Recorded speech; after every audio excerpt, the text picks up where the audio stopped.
Penata laksana barang. 1. Dalam proses inventarisasi barang milik negara, seorang penata laksana barang harus melakukan A. Pencatatan barang setiap 6 bulan sekali. B. Pelaporan barang setiap akhir tahun. C.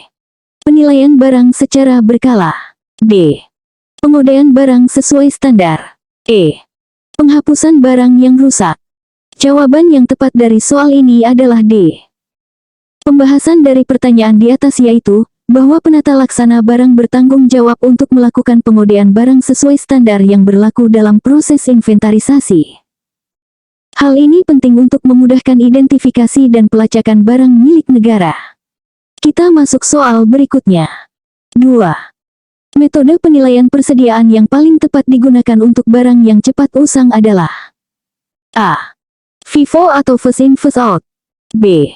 LIFO atau Last In First Out. C. Rata-rata tertimbang. D. Identifikasi khusus. E. Metode retail. Jawaban yang tepat dari soal ini adalah A. Pembahasan dari pertanyaan di atas yaitu, bahwa metode FIFO cocok untuk barang yang cepat usang karena memastikan barang yang lebih lama masuk akan dikeluarkan terlebih dahulu, mengurangi risiko keusangan. Kita masuk soal berikutnya. 3. Dalam sistem manajemen aset, apa yang dimaksud dengan capitalization threshold? A. Batas minimal nilai aset yang harus dilelang. B. Batas maksimal umur ekonomis suatu aset. C.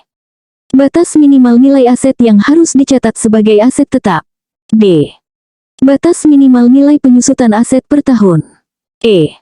Batas maksimal nilai aset yang boleh dihapuskan. Jawaban yang tepat dari soal ini adalah C. Pembahasan dari pertanyaan di atas yaitu, bahwa capitalization threshold adalah batas minimal nilai aset yang harus dicatat sebagai aset tetap dalam pembukuan. Aset di bawah nilai ini biasanya dicatat sebagai beban. Kita masuk soal berikutnya. 4. Penata laksana barang menemukan perbedaan antara catatan persediaan dengan hasil stok opname. Langkah yang paling tepat dilakukan adalah A. Langsung menyesuaikan catatan dengan hasil stok opname. B. Mengabaikan perbedaan jika nilainya kecil. C. Melakukan investigasi penyebab perbedaan. D. Melaporkan kepada auditor eksternal. E. Menghapus seluruh catatan dan memulai dari awal. Jawaban yang tepat dari soal ini adalah C. Pembahasan dari pertanyaan di atas yaitu, bahwa investigasi penyebab perbedaan adalah langkah yang paling tepat untuk mengidentifikasi sumber masalah dan mencegah terulangnya kesalahan di masa depan. Kita masuk soal berikutnya. 5. Dalam pengelolaan barang milik negara, prinsip full disclosure mengharuskan penata laksana barang untuk A. Menyembunyikan informasi sensitif tentang aset negara. B. Hanya melaporkan aset yang bernilai tinggi. C. Mengungkapkan semua informasi material terkait aset. D. Membatasi akses informasi hanya untuk pejabat tertentu. E. Melaporkan aset hanya saat diminta oleh atasan. Jawaban yang tepat dari soal ini adalah C. Pembahasan dari pertanyaan di atas yaitu, bahwa prinsip full disclosure mengharuskan pengungkapan semua informasi material terkait aset untuk memastikan transparansi dan akuntabilitas dalam pengelolaan barang milik negara. Kita masuk soal berikutnya. 6. Seorang penata laksana barang diminta untuk menghitung depresiasi sebuah kendaraan dinas. Jika harga perolehan 200 juta rupiah, nilai residu 20 juta rupiah, dan umur ekonomis 5 tahun, berapakah nilai depresiasi per tahun menggunakan metode garis lurus? A. 36 juta rupiah. B. 40 juta rupiah. C. 32 juta rupiah. D. 35 juta rupiah. E. 30 juta rupiah. Jawaban yang tepat dari soal ini adalah A. Pembahasan dari pertanyaan di atas yaitu, bahwa depresiasi per tahun sama dengan atau harga perolehan, nilai residu umur ekonomis. Atau 200 juta, 20 juta, 5 sama dengan 36 juta. Kita masuk soal berikutnya. 7. Dalam konteks manajemen aset pemerintah, Apa yang dimaksud dengan idle capacity? A. Kapasitas aset yang digunakan secara maksimal. B. Kapasitas aset yang tidak dimanfaatkan. C. Kapasitas aset yang disewakan kepada pihak lain. D. Kapasitas aset yang sedang dalam perbaikan. E. Kapasitas aset yang akan dihapuskan. Jawaban yang tepat dari soal ini adalah B. Pembahasan dari pertanyaan di atas yaitu, bahwa idle capacity merujuk pada kapasitas aset yang tidak dimanfaatkan secara optimal. Penata laksana barang perlu mengidentifikasi dan melaporkan idle capacity untuk meningkatkan efisiensi penggunaan aset. Kita masuk soal berikutnya. 8. Dalam proses pengadaan barang, penata laksana barang menemukan bahwa spesifikasi barang yang diterima tidak sesuai dengan yang dipesan. Tindakan yang paling tepat adalah A. Menerima barang tersebut untuk menghindari keterlambatan. B. Mengembalikan barang dan meminta penggantian sesuai spesifikasi. C. Menerima barang dengan meminta potongan harga. D. Mengubah catatan pesanan agar sesuai dengan barang yang diterima. E. Menyimpan barang tersebut sebagai cadangan. Jawaban yang tepat dari soal ini adalah B.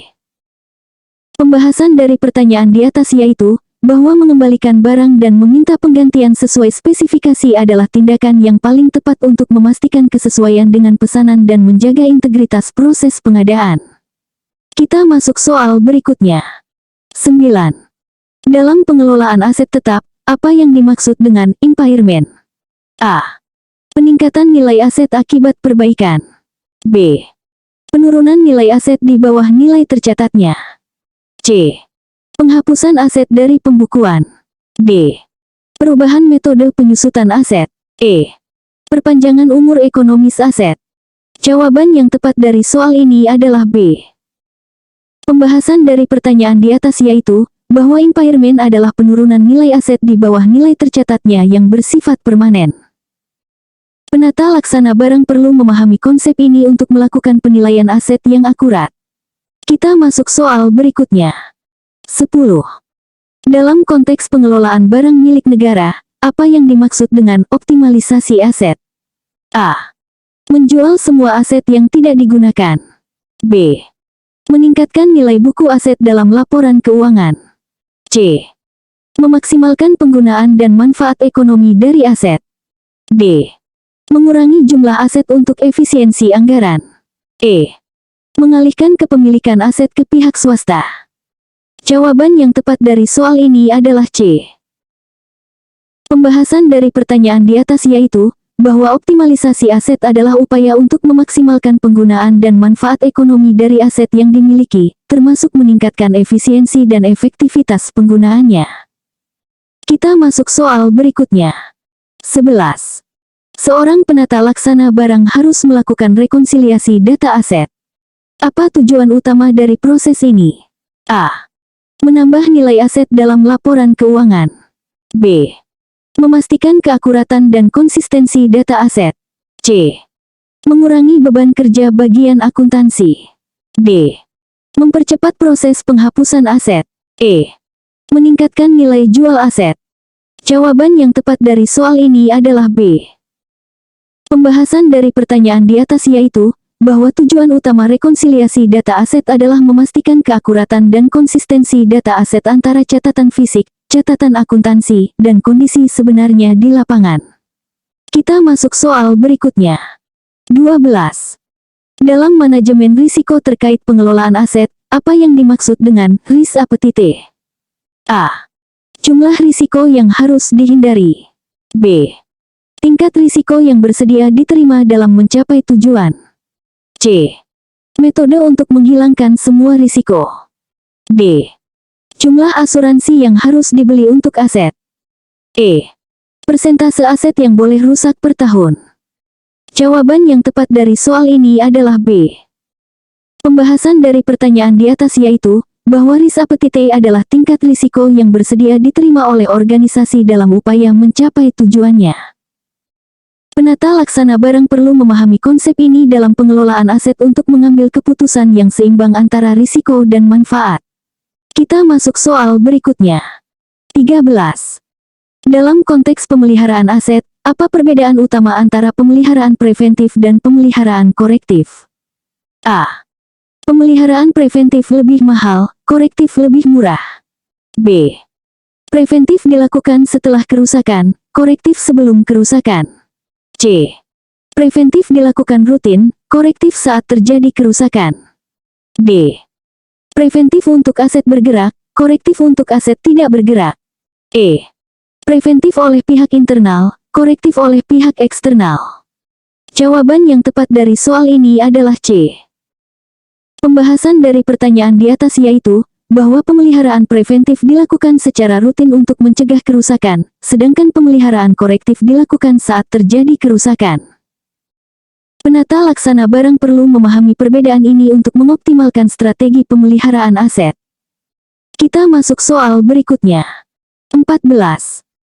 Dalam proses perencanaan kebutuhan barang milik negara, apa yang dimaksud dengan analisis ABC? A. Metode penilaian kinerja pegawai pengelola barang. B. Sistem pengkodean barang berdasarkan alfabet. C.